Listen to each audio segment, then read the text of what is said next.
Bonjour à vous. Vous êtes élu du CSE, RH, salarié ou tout simplement référent harcèlement et que vous avez déjà entendu parler de la formation référent harcèlement sexuel et agissement sexiste sans réellement savoir ce que c'est, vous êtes au bon endroit. Dans cette vidéo, ce que nous allons voir, c'est qu'est-ce que la formation référent harcèlement sexuel et agissement sexiste. Au niveau du contenu de la formation référent harcèlement, ce qui sera vu, c'est les techniques d'accompagnement de la victime.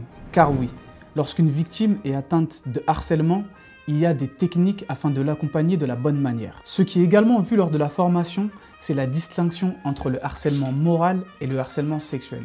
Car oui, il y a différents types de harcèlement qui n'ont pas la même nature. Ce qui sera également vu lors de la formation, c'est la partie cadre légal qui régit les actions et les missions du référent harcèlement. Car oui, il y a un cadre. Dans la continuité, si heureusement il n'y a pas de cas de figure de la sorte en entreprise, l'objectif est pour le référent harcèlement d'effectuer de la prévention, de sorte à ce que justement ces situations n'apparaissent pas en entreprise. Alors comment s'organise la formation référent harcèlement? C'est très simple. Différentes modalités peuvent s'appliquer en fonction des préférences de l'entreprise. Et chez Calise, nous proposons chacune des modalités possibles. Le premier choix s'effectue entre le format inter et intra-entreprise. Dans le format inter-entreprise, c'est une session de formation organisée par un formateur pour plusieurs CSE. Dans le format intra-entreprise, c'est un CSE pour un formateur. Donc en fonction de cette préférence, Calise est en mesure de proposer les deux. Ensuite, le format présentiel et visio est à choisir, encore une fois, en fonction de vos préférences. Sachez qu'en tout cas, chez Calise, nous proposons les deux. Alors au niveau du format présentiel, il peut être effectué dans nos locaux directement ou dans les vôtres. Encore une fois,